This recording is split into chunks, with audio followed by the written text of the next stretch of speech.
War आणि local मार. होय मंडळी, युद्ध चाललंय अमेरिका आणि इराणमध्ये. बॉम्ब पडतायत तिकडे, पण त्या बॉम्बचे आर्थिक तुकडे उडून थेट पडतायत आपल्या खिशावर. साध्या शब्दात सांगायचं झालं तर त्यांच्या युद्धामुळे आपल्या खिशातले पैसे कापले जात आहेत. कसे? तर पेट्रोल, डिझेल आणि कच्च्या तेलाच्या किमती वाढल्या. नेमकं भारतामध्ये सध्या पेट्रोल डिझेल बाबत काय सुरू आहे? किमती का वाढतात? त्याचा परिणाम सर्वसामान्यांवर कसा होणार आहे? आणि मोदीजी देशामध्ये गरिबी येण्याबाबत नेमकं काय म्हणाले हेच पाहूयात या व्हिडिओमधून. नमस्कार. गेल्या 2 महिन्यांपासून अमेरिका विरुद्ध इराण हे युद्ध कधी एकमेकांवर रॉकेट डागण्यापर्यंत जातंय, तर कधी पडद्यामागून एकमेकांना संपवण्याच्या कोल्ड वॉर मध्ये दबलाय. पण यात गेम कुणाचा होतोय? आपला, सामान्य भारतीय माणसाचा. पंतप्रधान मोदींनी देशातील जनतेला सोनं न खरेदी करण्याचा आणि पेट्रोल डिझेल कमी वापरण्याचा सल्ला का दिला? या मागचं कारण आता कुठं लोकांना समजायला लागलंय. काही दिवसांपूर्वी पंतप्रधान नरेंद्र मोदींनी देशासमोर येऊन एक आवाहन केलं होतं. ते म्हणाले होते, देशामध्ये पेट्रोल डिझेलचा साठा मर्यादित आहे, आंतरराष्ट्रीय बाजारामध्ये संकट आहे, त्यामुळे सोनं खरेदी थांबवा आणि इंधनाचा वापर कमी करा. आता हे ऐकल्यावर आपल्या देशातल्या जनतेचा पारा चढला. सोशल मीडियावर जणू काय रामायण महाभारत सुरू झालं.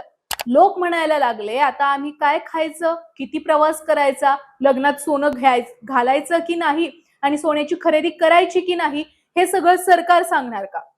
लोकांचा राग हा समजण्यासारखा होता. पण मित्रांनो, मोदीजींच्या या इशाऱ्यामागचं खरं भयानक वास्तव हे अवघ्या 3 ते 4 दिवसातच देशासमोर आलं, जेव्हा अचानक महागाईचा बॉम्ब फुटला.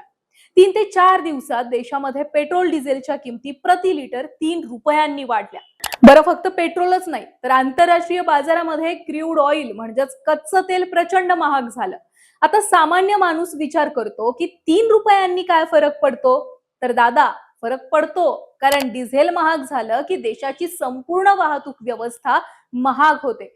बाजार तज्ञांनी धोक्याची घंटा वाजवली आहे की या वाढीमुळे तुमच्या महिन्याचं घरगुती बजेट हे पूर्णपणे कोलमडणार आहे.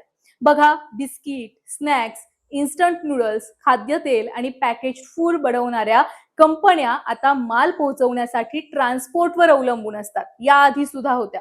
डिझेल वाढलं की या कंपन्यांचा लॉजिस्टिक खर्च वाढतो आणि तो खर्च शेवटी आपल्या MRP वर येऊन जोडला जातो.